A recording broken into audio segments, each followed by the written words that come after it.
Pela manhã, nós falamos em 1 João, capítulo 3. Agora à noite vamos falar 1 João, capítulo 1.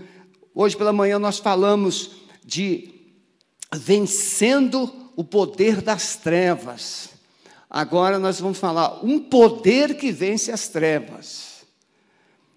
A igreja, ela tem um poder que vence as trevas, mas nem sempre ela conhece esse poder.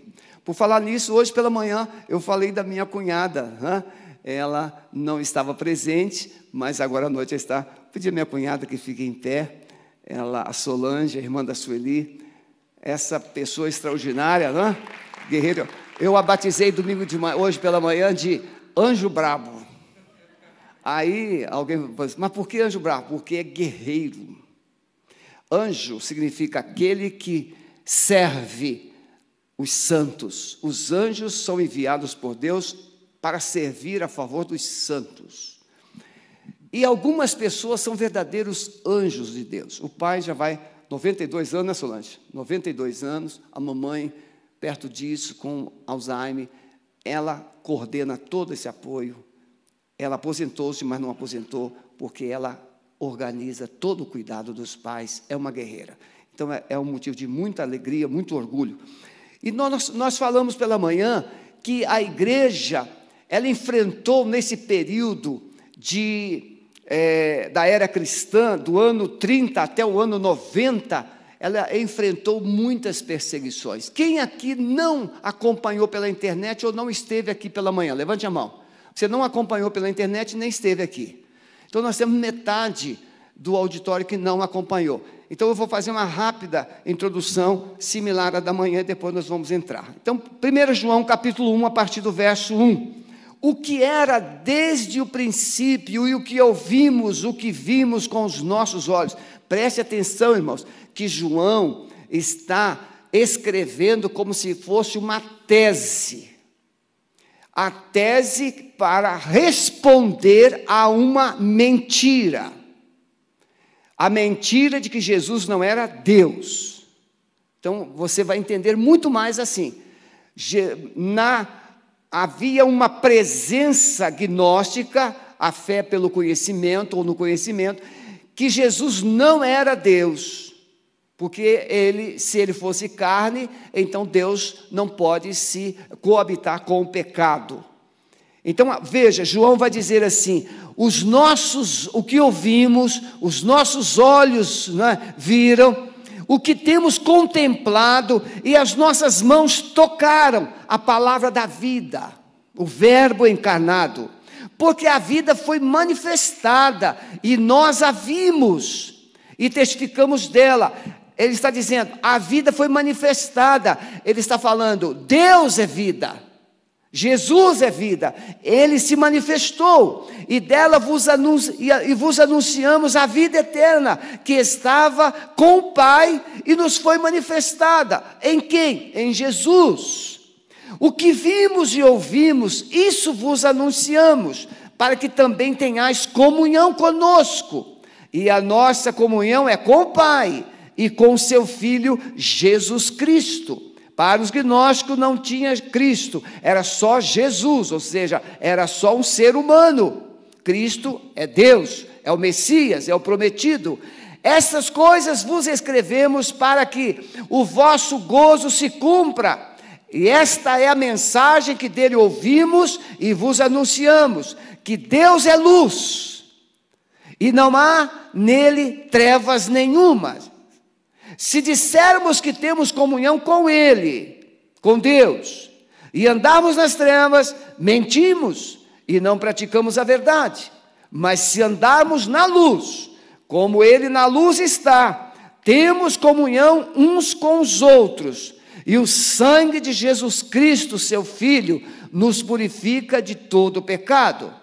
Se dissermos que não temos pecado, enganamo-nos a nós mesmos, e não há verdade em nós. Se confessarmos os nossos pecados, Ele é fiel e justo para nos perdoar os pecados e nos purificar de toda injustiça. Se dissermos que não temos pecado, Se dissermos que não pecamos, fazemo-lo mentiroso e a sua palavra não está em nós. Essa mensagem é a mensagem da célula desta semana. Então, nós pela manhã, nós pregamos a mensagem que foi da semana passada, da célula passada. E agora, essa mensagem é a da nossa célula dessa semana. São bem similares. Então, vamos pensar. Quando João ficou preso, João pastoreou a igreja de Éfeso por muitos anos. Ele sai de Jerusalém no ano 68, fugindo por causa da perseguição. Ele já era, bem dizer, o último dos apóstolos, creio, o último. E agora ele vai para Éfeso e fica lá até o ano 92, 93, quando ele é exilado em Pátimos. Então ele pastoreou a igreja de Éfeso. Se você ler a carta do apóstolo Paulo a Éfeso, você vai perceber que Paulo fala que Jesus Cristo é Deus, que ele veio reconstruir o projeto de Deus através da sua vida.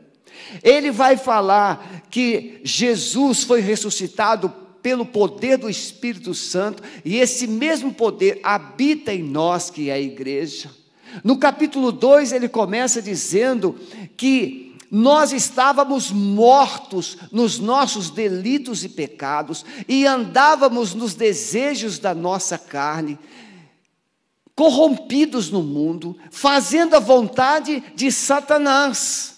É o que Paulo diz. Mas no verso 4 do capítulo 2 ele diz: mas Deus, pela sua infinita misericórdia, Ele nos amou. E no verso 6 ele diz que nós fomos ressuscitados. Veja, no início do capítulo 2 ele diz que nós estávamos mortos, mas no verso 6 ele diz: nós fomos ressuscitados juntamente com Jesus e assentados com Ele nas regiões celestiais. No capítulo 3, Paulo vai mostrar a extensão do amor de Deus, a altura, a profundidade, a largura, o comprimento.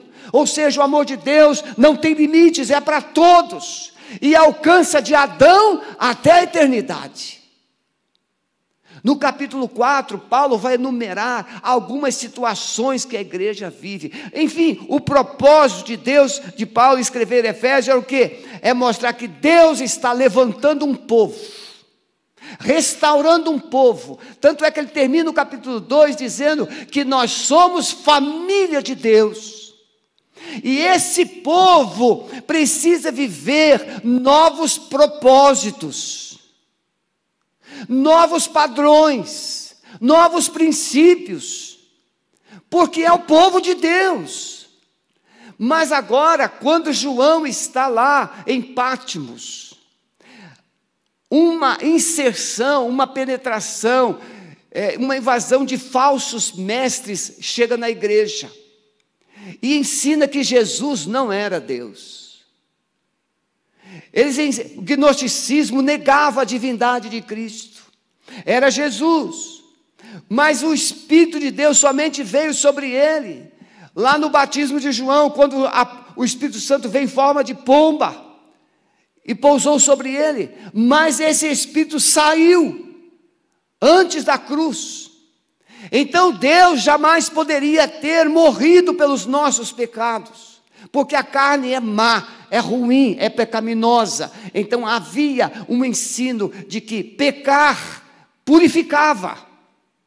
E João vai trabalhar muito fortemente luz, verdade, amor, justificação, vida eterna, através de Jesus Cristo.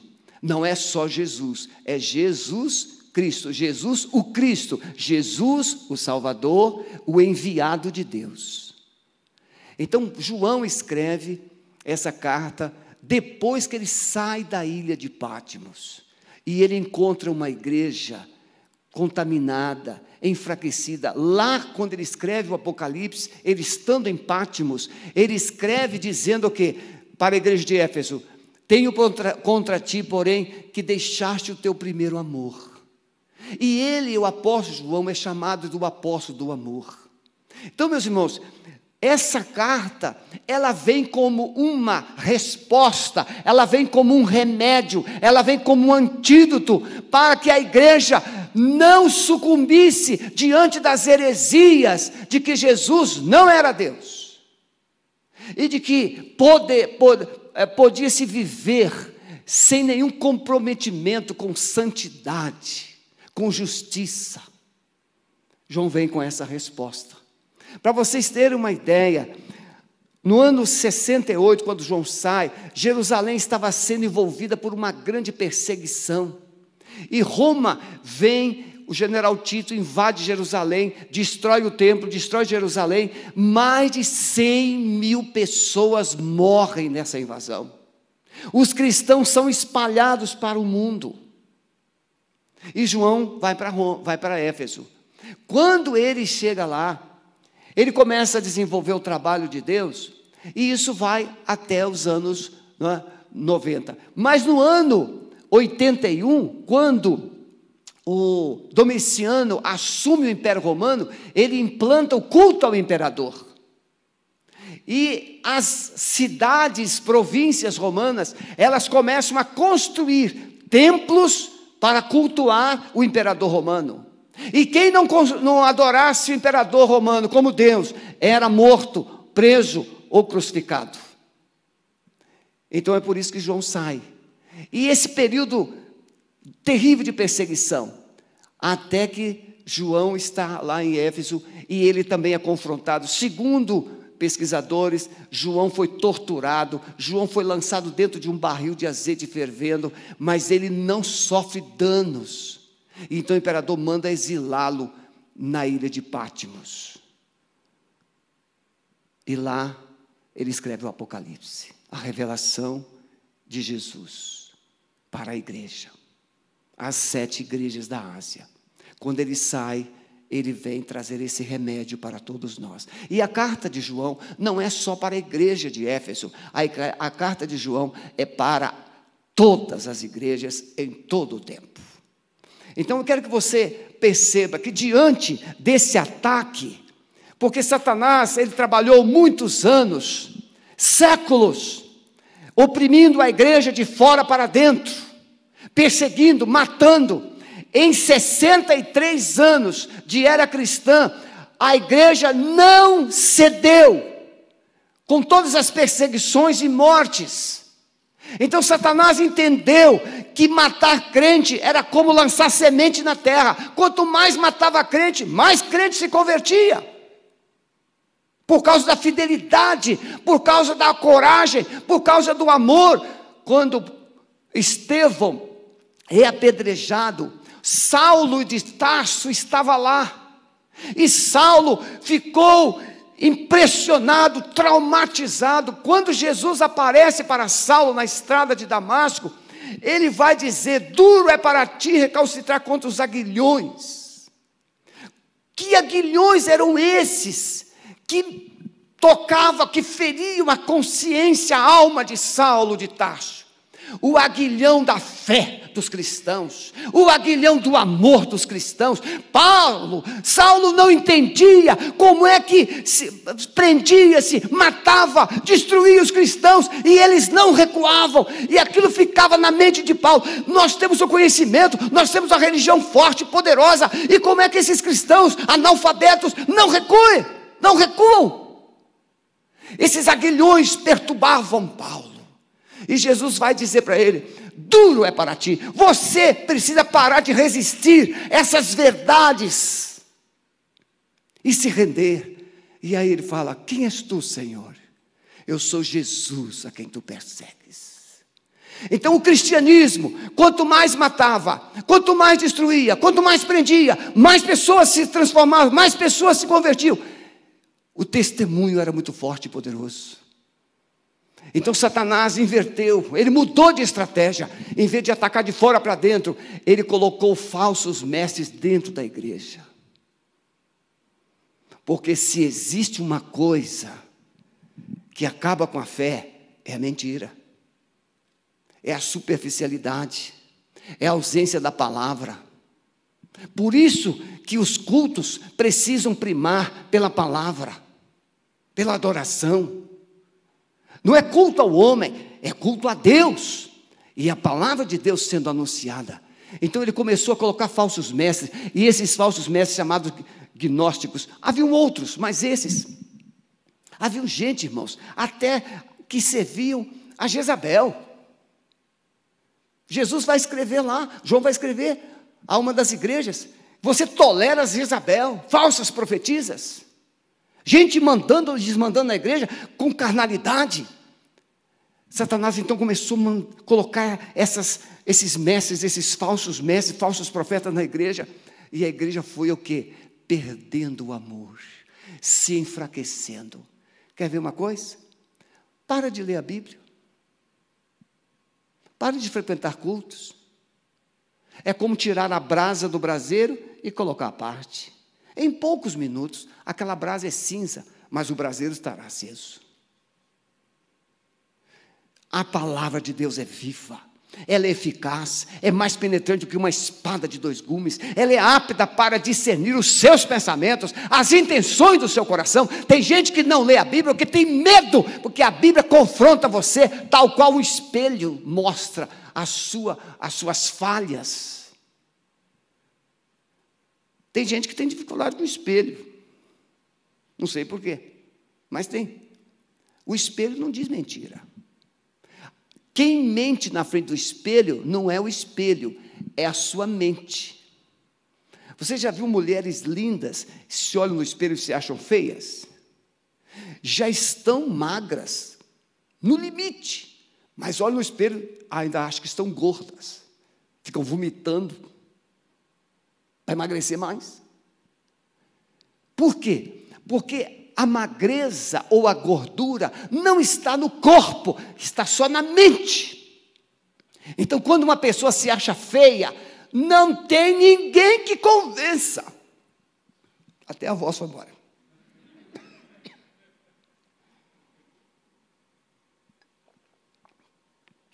Não tem voz que aguente. Se alguém disser assim: eu sou muito feio, eu sou muito feia, não adianta você tentar explicar, porque está registrado na memória da pessoa, perdão. Então vamos, senão a minha esposa sempre, não viaje. Esta carta então, começa trazendo uma verdade que a igreja precisa resgatar: a vitória da luz sobre as trevas. Por isso, um poder que vence as trevas. Você é luz. Diga comigo assim: eu sou a luz do mundo, eu sou sal da terra, eu sou filho de Deus, eu sou amado do Pai, eu sou mais do que vencedor. Pois é, são verdades. Essa verdade de quem você é, e eu trabalhei isso pela manhã, filho de Deus, essa verdade de quem você é, ela é um poder que Deus colocou na sua vida, que destrói os poderes das trevas. Porque Satanás trabalha com 2 armas: a mentira e o engano. Ele engana você para levar você a fazer as coisas erradas. Depois ele leva você a acreditar na mentira, que isso não vai dar em nada. Não vai dar em nada. Só que ele faz assim, ó, ele leva você, ele vai, não vai acontecer nada, isso é normal, todo mundo faz, até que você faz. Quando você faz, acontece como aconteceu com Adão. Adão sentiu culpa, vergonha e medo, coisas que ele não sabia antes. Ele foge, ele se esconde, ele fica com medo de Deus. Tem gente que tem medo de Deus, por quê? Porque não sabe quem é. O filho não pode ter medo do pai. Um filho que tem medo do pai é porque ele nunca teve pai. Ele teve alguma coisa lá no lugar do pai. Mas filho é para ter o quê? Alegria nos braços do pai.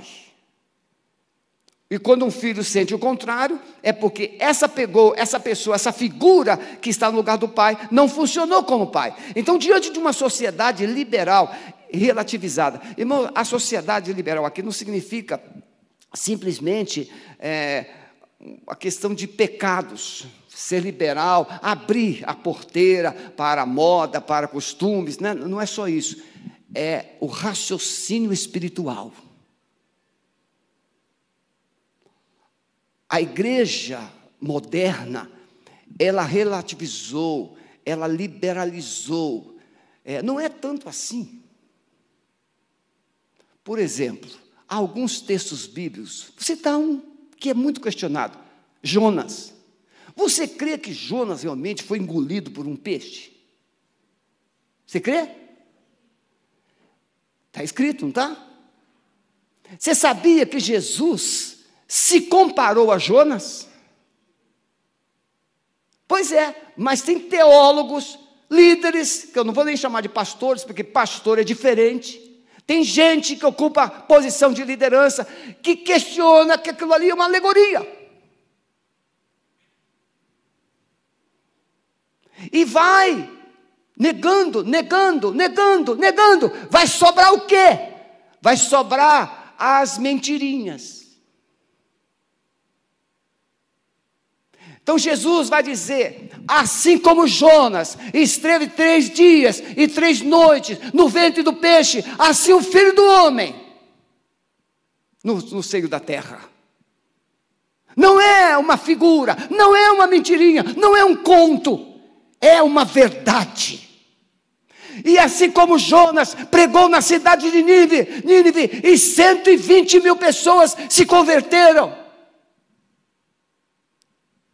O poder da palavra. Então, João vai trazer uma palavra confrontadora a essa igreja que estava tomada pelo relativismo, pelo liberalismo, como nós estamos hoje. Pregar hoje contra pecado, pregar o verdadeiro evangelho, de que você precisa crer em Jesus como Senhor, arrepender dos seus pecados, confessar, mudar de vida, viver em santidade. Isso é uma coisa que é muito esquisito. Em quem estamos crendo? João está perguntando, em quem estamos crendo? Quem é o nosso Jesus? Porque o Jesus dos gnósticos não era Deus. O Jesus do gnóstico é como o Jesus de algumas crenças de hoje. Ele é um enviado de Deus, ele é um iluminado, ele é um profeta. Não, o evangelho de João vai dizer que no princípio era o verbo, Jesus, e o verbo era Deus, e o verbo se fez carne. E nós vimos a sua glória, a glória de Deus, cheio de graça e de verdade. Nele estava a vida, e a vida era a luz dos homens. E ele vai dizer vida, luz. Então veja, quem é o nosso Jesus? É o Jesus histórico? É o Jesus que é enviado? É o Jesus que é um iluminado? É o Jesus que é o espiritualista? Quem é o nosso Jesus? O nosso Jesus é o Jesus de Nazaré, é o Jesus Cristo. Significa o enviado de Deus para salvar o mundo dos seus pecados. O nosso Jesus é aquele que veio, não pecou, mas morreu pelos pecadores, mas ressuscitou ao 3º dia. Esse é o nosso Jesus. A carta de João, irmãos, ela vem como um teste para a igreja. O escritor Barclay e Wisby, eles vão mostrar que a carta é como um teste. João submete à igreja um teste. Você está na verdade ou na mentira? Pode ser até múltipla escolha. Olha lá, verdade ou mentira? Eu estou na verdade. Você está na luz ou nas trevas? Não, estou na luz. É múltipla escolha.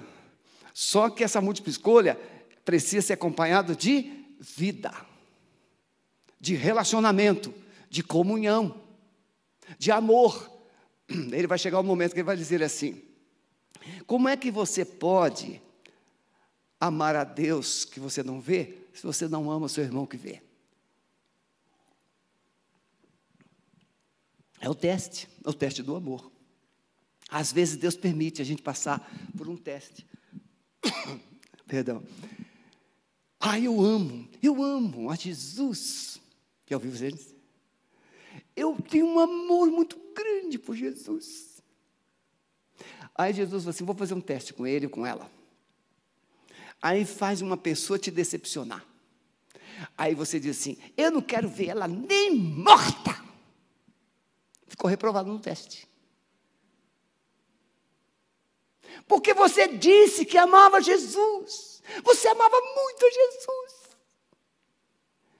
E aí, quando alguém pisa na sua bola, você pisa no seu sapato, aí você fala assim, eu quero mais é que morra. Mas Jesus morreu por ela. Você ficou reprovado no teste. Então veja, essa carta é um teste de Deus para você.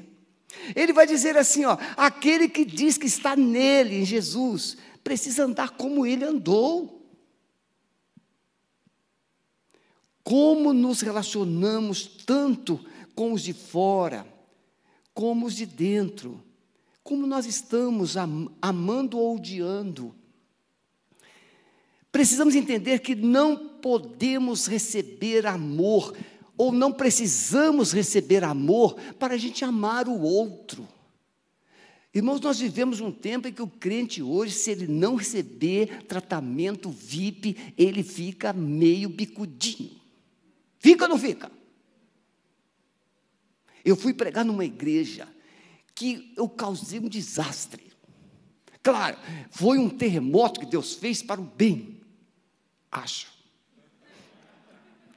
Tinha uma família perseguindo o pastor, e eu não sabia.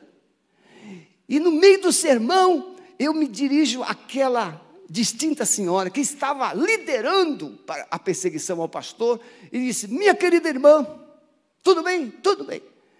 A irmã ficou doente nos últimos 30 dias? Ela disse, não. Mas se porventura ficasse, gostaria de ter recebido visita? Sim.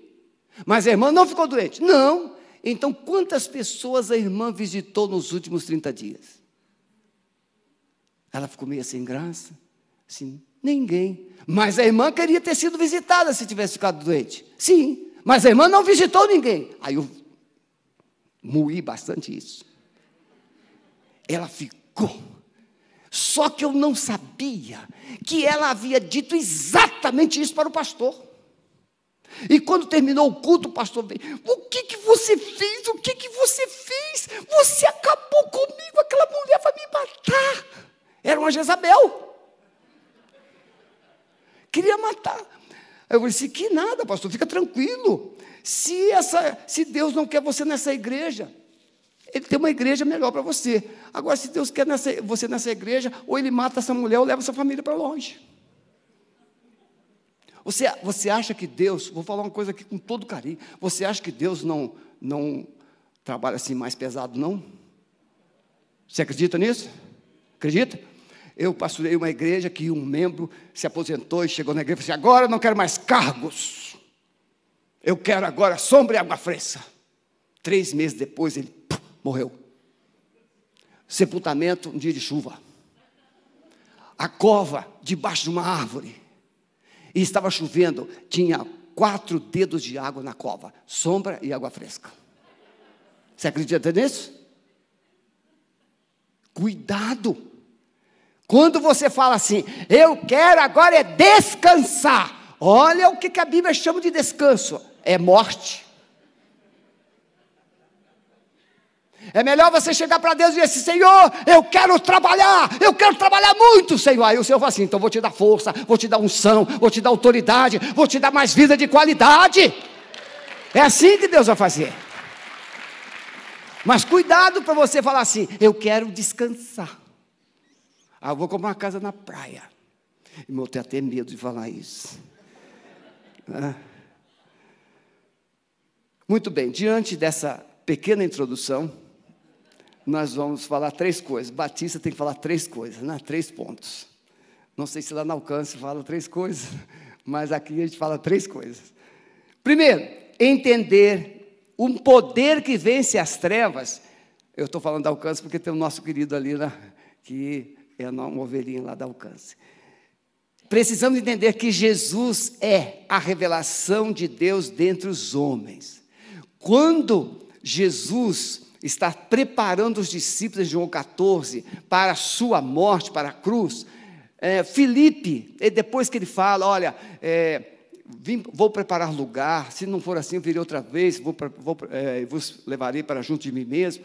Filipe pergunta assim lá no verso 9, Senhor, mostra-nos o Pai. E Jesus vai dizer assim, Filipe, estou há tanto tempo convosco e ainda não me tendes conhecido? Quem viu a mim, viu o Pai. Jesus vai falar em João 6 que Abraão viu os seus dias e se alegrou. E os judeus não entenderam isso. Como é? Você não tem nem 50 anos, como é que Abraão te viu? Jesus é Deus. Ele não é simplesmente um enviado, Ele é Deus. Entender que Jesus é a revelação de Deus. Se você ler o capítulo 1 de Hebreus, Ele é a expressa imagem do seu poder. Jesus é a glória de Deus, é a majestade de Deus. Aí você fica em crise porque Ele veio como servo. Ele veio obediente, e foi obediente até a morte. Por quê? Porque esse é o princípio de quem quer revelar Deus, tem que andar na verdade, tem que andar em santidade, tem que andar em obediência. Se você quer revelar Deus para o mundo, você precisa andar nos passos de Jesus. Foi assim que Ele revelou o Pai, amor. Amar os inimigos. Se você lê o Sermão do Monte, irmãos, que é uma crise maior que ler o Sermão do Monte. Alguém bate numa face, dá outra. Alguém te obrigou a caminhar uma milha, vai com ele 2. Amai os vossos inimigos, orai pelos que vos maldizem, abençoai os que vos perseguem. Meu Deus. Mas não é isso que Jesus Cristo fez. Quem aqui viveu uma fase da vida longe de Deus até a sua conversão? Levante a mão. Não precisa ser um pecador desvairado, não. Mas você viveu sem Jesus, e fez as suas escolhas, teve as suas crenças, e Deus conseguiu amar você. Esse aqui, se tem alguém que Deus poderia dizer assim, não, esse eu não vou amar não, é o pastor Alisson. Olha só, e Deus ainda faz dele um pastor de libertação. Olha que humor que Deus tem. Deus toma pessoas, por exemplo, moças, que foram vítimas de abusos absurdos. E Jesus transforma, cura, restaura, e transforma numa pastora, para curar gente ferida. Esse Deus poderoso, que transforma gente idólatra, gente de feitiçarias, em gente de luz, para tirar pessoas das trevas. Se você não viu, pode ver o vídeo do pai Chico, na internet, no YouTube. Ele era, com 18 anos, último grau de magia negra. Ele vai se converter na prisão, porque ele tentou sacrificar uma menina de 15 anos para fazer um sacrifício de um culto de um artista de televisão. Quando ele foi esquecido pela mãe, acidentalmente, na estação férrea de Recife. E uma mulher envolvida com magia negra o achou, levou para casa e o forjou. Mas aquela menina de 15 anos, perseguida para ser morta, ela parou e simplesmente estendeu a mão e disse, em nome de Jesus. E aquele homem de último grau de magia negra ficou paralisado. E a menina fugiu. Ele invocou todos os demônios, todos os espíritos que trabalhavam com ele, e mandou atrás daquela menina para matá-la, para que ela não o denunciasse. Mas os demônios voltavam dizendo assim, não podemos tocar nela, porque ela é dele. E ele então foi preso. Ele telefona para a mãe menininha de Cantuá, e ele diz assim: como é que eu não posso destruir essa menina? E a mãe menina de Cantuá diz assim, segundo ele: nós avisamos a você quando você foi treinado, que não se pode mexer com esse povo crente, senão você perde os poderes. Eu estou falando povo crente, não estou falando frequentador de igreja, não estou falando de gente que fala de Jesus, eu estou falando de gente que representa a glória de Deus no mundo, aonde se vive todo o tempo. É isso que João está dizendo para a igreja, que ela tem um poder que vence as trevas. Então a mensagem de João é urgente. A igreja não pode se preocupar, muitas vezes, com muita coisa. Às vezes, irmãos, eu fico em crise. Nos tempos normais, agora não. Você vai pregar numa igreja e aí fico nervoso. Ah, o pastor, aí faz uma apresentação de 5 minutos. Dá a palavra logo para pregar. Eu gosto de chegar primeiro. Quantas vezes fui pregar em alguma igreja, eu cheguei primeiro que o zelador. Porque a gente tem compromisso, então, com medo de atrasar, você chega cedo. E eu gosto de chegar e entrar no templo, ficar adorando, porque eu tenho que entrar no clima do Espírito. E você entra, não pode perder. João aqui não perde tempo, não tem saudação, não tem nada. Ele não perde tempo com isso, ele vai direto. O que nós vimos, o que nós ouvimos, o que nós tocamos, o que nós apalpamos, isso nós estamos anunciando a vocês, que Jesus é luz, Deus é luz. E nele não há trevas nenhuma. A igreja precisa então resgatar essa urgência de falar do poder do nome de Jesus, porque a verdadeira mensagem não se baseia em conjecturas e filosofias. Quem é Jesus? Como podemos conhecê-lo? Deus tem interesse de se revelar. No princípio era o Verbo, e o Verbo estava com Deus, e o Verbo era Deus. Todas as coisas foram feitas por Ele, e sem Ele nada do que foi feito se fez. Nele estava a vida, e a vida era a luz dos homens. Jesus, o Verbo que se fez carne. Você conhecia Deus só pela palavra, mas a palavra se tornou gente, e através de gente, o Jesus, filho de Maria, não de José, filho de Maria, gerado pelo Espírito Santo. Esse Jesus também era o Cristo, porque ele era o enviado. Em Mateus 1:21 diz: ele salvará o seu povo dos seus pecados. João 1:29 vai dizer: eis o Cordeiro de Deus que tira os pecados do mundo. E assim Paulo vai demonstrar em Colossenses 1:16, 14 a 16, que ele é a expressa imagem, e ele fez todas as coisas, ele fez os anjos, ele fez tudo e todas as coisas. Quem é Jesus? A fé vem pelo ouvir, e ouvir a palavra de Deus. Por isso que se você deixar a Bíblia de lado, a Bíblia, a palavra de Deus, você vai ficando morno.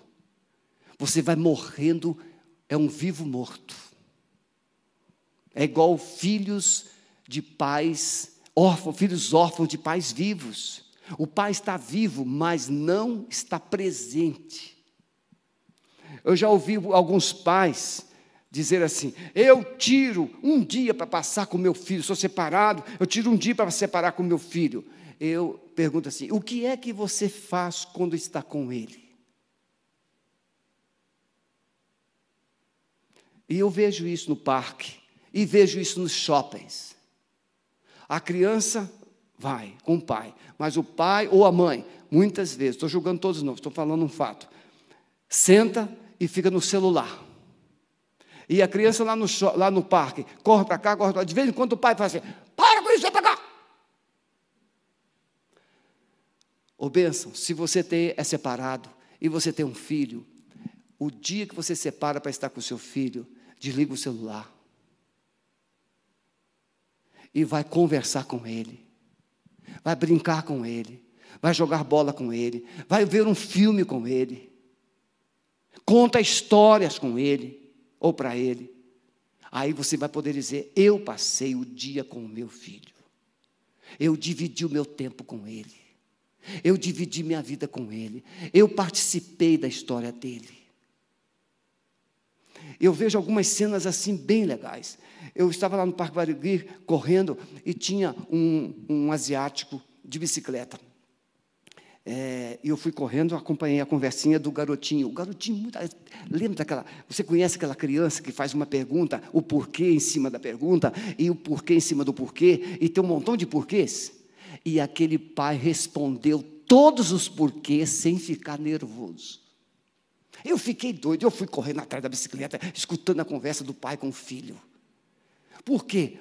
Porque aquele filho tinha um pai que estava andando com ele de bicicleta, mas estava prestando atenção no que ele estava falando, e estava interessado em responder às suas questões. Deus é o nosso Pai, e Ele está interessado em te ouvir, Ele está interessado em compartilhar com você, Ele tem interesse em se revelar a você, Ele te ama. Precisamos entender que Jesus é Deus, e Ele é antes de todas as coisas. Alguém fica tentando explicar o inexplicável.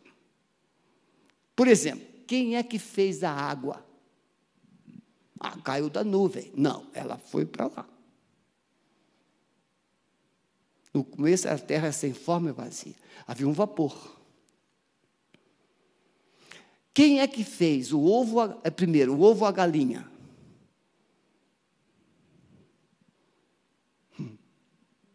A gente sabe que foi a galinha. Porque a gente crê na criação. Mas não são perguntas idiotas? São. Mas as pessoas querem explicações. Quem é que fez Deus? Ele é autoexistente. Ele não veio de uma explosão, nem o mundo. Ele é Deus eterno. Eterno significa não tem começo nem fim. Mas você não é eterno, porque você teve começo. Você está preparado para a eternidade. Você não vai ter fim. Deus tem prazer em se revelar. Ele é o Deus, a causa de todas as coisas. Havia uma igreja, irmãos, havia na igreja naquele tempo de João, pessoas que ensinavam que Jesus não podia ser Deus pelo fato de acreditarem que a carne é pecaminosa. Você já deu beliscão em você para saber se o que está acontecendo é verdade? Já deu? Quando nós cometemos alguns erros ou alguns pecados na nossa vida, você já parou para pensar como você se sente? Que pensamentos invadem você? Se algumas pessoas pudessem voltar atrás em algumas escolhas, elas fariam de tudo para anular as decisões que haviam tomado. Tente imaginar uma pessoa que por um adultério destruiu a sua família. Se eu pudesse voltar atrás, mas não pode. Mas pode se arrepender do adultério e não cometê-lo mais. Pode abandonar o pecado e não cometê-los mais. Mas Jesus, irmãos, Ele só poderia levar o pecado. Preste atenção nisso. Jesus não poderia levar o seu pecado se Ele não fosse carne e divino. Ele era 100% carne. E Ele morre como homem. Por quê? Porque Ele estava substituindo a mim. Ele estava substituindo você. O salário do pecado é a morte. Então todos pecaram, diz a Bíblia, e todos estão separados de Deus. Então Deus olhou para a terra e não encontrou um justo sequer. Romanos 3,10. Ele não encontrou um justo. Então como é que Ele iria salvar o homem? Ele fez o primeiro Adão pecou, se distanciou, então ele vem pessoalmente, o segundo Adão, e como segundo Adão, ele vive o propósito do primeiro Adão, que era viver em comunhão com Deus, em obediência a Deus, e ele então, como homem, ele morre no lugar da humanidade. É isso que às vezes as crenças anulam, e deixa de experimentar essa manifestação gloriosa do amor de Deus. Segunda coisa, entender que a vida eterna traz poder e autoridade na vida do crente. Você já parou para pensar no que eu citei aqui, Efésios 2:6? Fomos ressuscitados com Cristo e assentados com Ele nas regiões celestiais. Muito bem. Você aqui, todos aqui que tem certeza que aceitou Jesus, você que tem certeza que aceitou Jesus, que creu nele, tem a vida eterna e vai para o céu, você crê nisso? Levanta a sua mão. Você que crê. Muito bem. Agora preste atenção. O texto bíblico de Efésios 2 diz que você foi ressuscitado com Cristo, porque na verdade vos digo que todo aquele que ouve a minha palavra e crê naquele que me enviou, tem a vida eterna, ele não entrará em condenação, mas passou da morte para a vida. Então você, quando aceita Jesus, você sai da morte e vem para a vida. Isso é ressurreição, espiritualmente falando. E aí Jesus pega você espiritualmente e coloca o quê? Assentado juntamente com Ele no trono. Isso significa que através de Jesus você tem autoridade daquele lugar que você está assentado, no trono. O trono é lugar de governo, o trono é lugar de poder, o trono é lugar de autoridade. Então Jesus deu a você, que tem a vida eterna, um poder e uma autoridade para confrontar as forças espirituais das trevas. Mas nós não pensamos nisso. Nós pensamos que um dia o céu vai chegar. Mas enquanto o céu não chega, a gente tem que viver a vida. Não é assim? Tem que viver a vida. Afinal de contas, eu tenho que comer, eu tenho que beber, eu tenho que fazer isso, eu tenho que fazer aquilo. Sim. Mas você pode viver com os pés na terra, mas com a cabeça no céu. Quando o homem pecador experimenta a vida por meio de Cristo, algo sobrenatural acontece. Você já ouviu o testemunho de pessoas que antes, como eu citei do Pai Chico, pessoas que antes eram veteranos pecadores, alcoólatras, perversos, gente violenta, aí aceita Jesus, entrega a vida a Jesus, e a vida deles muda. A vida muda. O que é que aconteceu? A religião não muda a vida de uma pessoa. A religião pode criar algumas regras, um padrão, mas quem transforma é o poder do nome de Jesus. É isso que transforma. Então precisamos entender que é impossível calar a fé do verdadeiro cristão. Olha 1 João 1:2, porque a vida foi manifestada e nós a vimos e testificamos dela e vos anunciamos a vida eterna. Ela estava com o Pai, mas ela foi manifestada. Meus irmãos, o poder que vence as trevas é uma igreja que revela o poder de Jesus no seu dia a dia, verbalizando a sua palavra, mas exercitando o seu poder e a sua autoridade. E é isso que João está dizendo, refutando aqueles gnósticos de que Jesus não era Deus. Não, ele veio, nós o vimos, nós tocamos nele, nós ouvimos a sua palavra, vimos os milagres que ele fez, e vimos quando ele ressuscitou. Interessante, Jesus, quando ressuscitou, ele comeu pão e peixe, mas ele passava pelas paredes. Mas antes da morte, não. Antes da morte, Jesus andava com os discípulos. Depois da morte e ressurreição, Jesus se fazia presente e Jesus desaparecia. Ah, então era um fantasma? Não, é Deus. Agora ele veio como Deus, todo-poderoso. Mas mesmo assim, ele veio e comia, e ele bebia. Tá os anjos. Anjos comeram churrasco com Abraão. com Gideão, com Manoá. Por quê? Eles vinham na forma humana para falar com pessoas humanas. Irmãos, quero tentar, com a graça de Deus, fechar antes que você desista de me ouvir. Último, entender que Jesus é o poder que vence as trevas. Quem aqui já assistiu uma cena de expulsar demônios? Levante a mão. Muitos, muito bem. Você já ouviu alguém expulsar demônios em nome do Sebastião? Em nome do Sebastião, sai! Funciona? Em nome do José, funciona? Mas quando nós usamos o nome de Jesus Cristo de Nazaré, funciona? Funciona. Por que que funciona só no nome de Jesus? Por quê? Porque foi dado a ele, Filipenses 2, de 5 a 11, foi dado a ele um nome que é sobre todo nome. E a esse nome, todo joelho vai se dobrar, toda a língua vai confessar que só ele é o Senhor. Ele tem o poder no céu e na terra, e esse poder ele deu a você e a mim.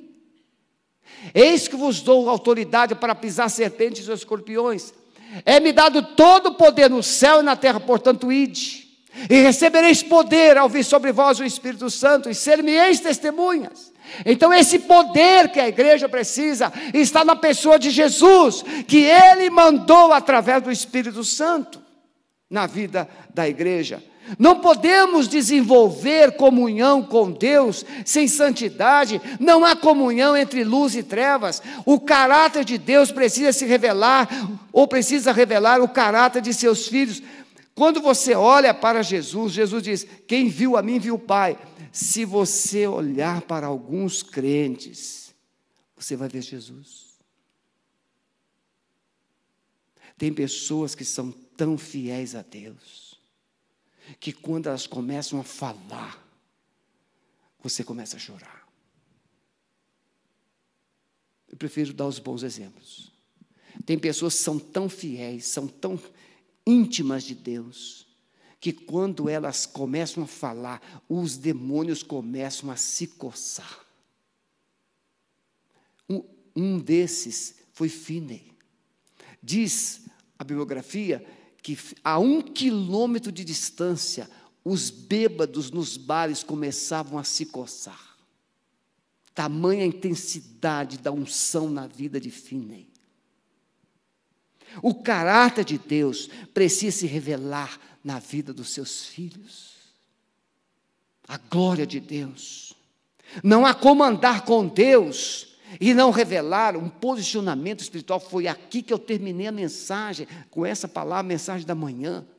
Você precisa de um posicionamento espiritual. Quem você é, quem é o seu Deus, que vida você quer viver. Eu contei uma vez uma ilustração, assim, bem engraçadinha.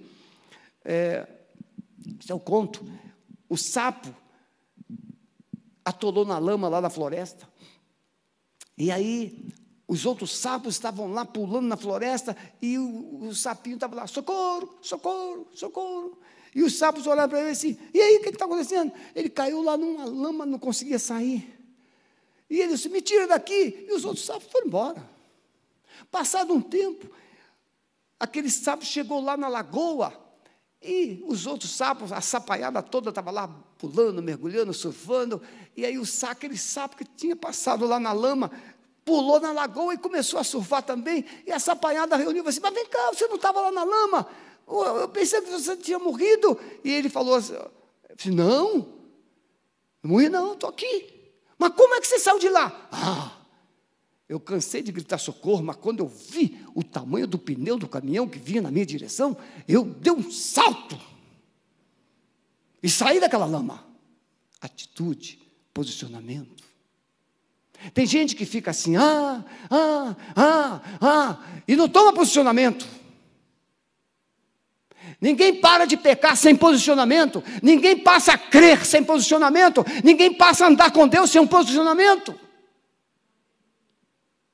casamento, é posicionamento. Irmãos, é bom casar, não é? É bom. Ter a esposa, ter o esposo, com frio, está lá quentinho os dois, um aquecendo o outro, um ajuda o outro. Estou com dor de barriga, remedinho. Não é? Não estou bem, estou cuidando de você. Como é bom! Mas dá trabalho. Meu Deus, se tem uma coisa que dá trabalho é casamento. É trabalho até morrer.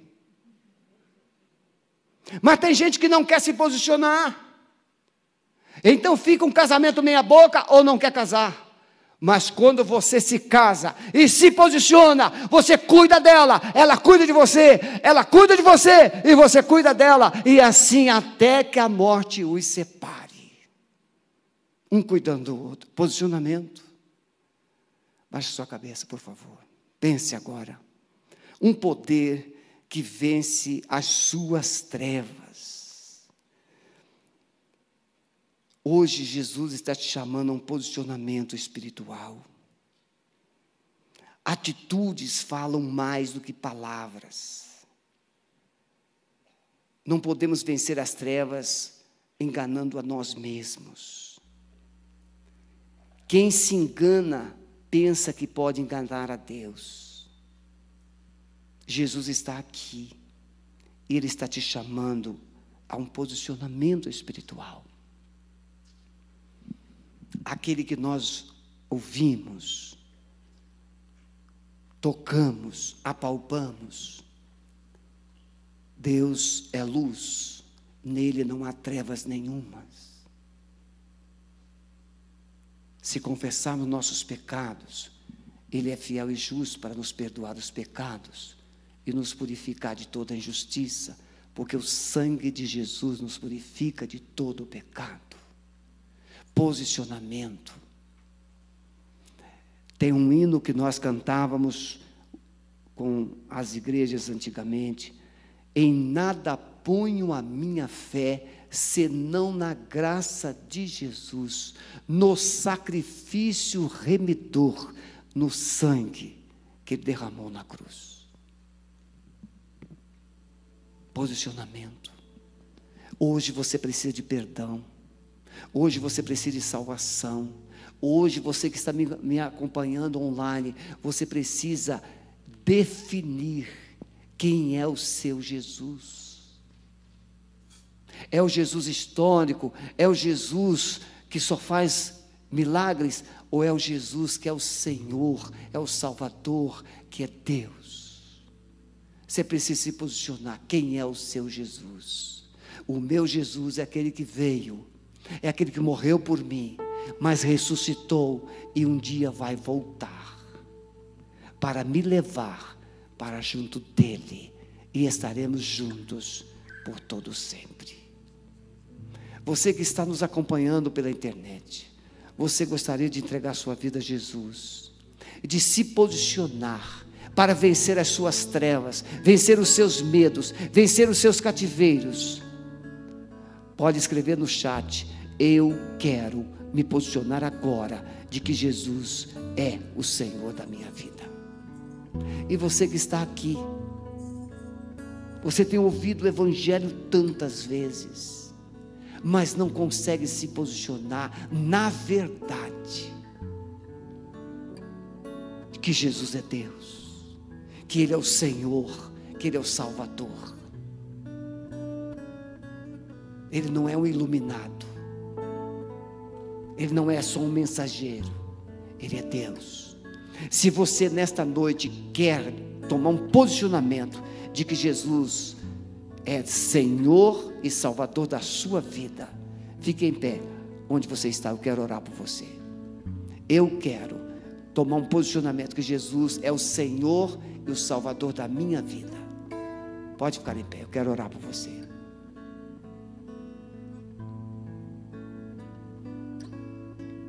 O Espírito Santo está falando ao seu coração, e Ele sabe que você precisa hoje tomar uma atitude. Hoje é a hora de você se posicionar. Amém. Deus abençoe. Ah, mais alguém? Eu quero me posicionar que Jesus é o Senhor da minha vida, é o meu Salvador. Mais alguém? Pode ficar em pé. Eu quero orar por você.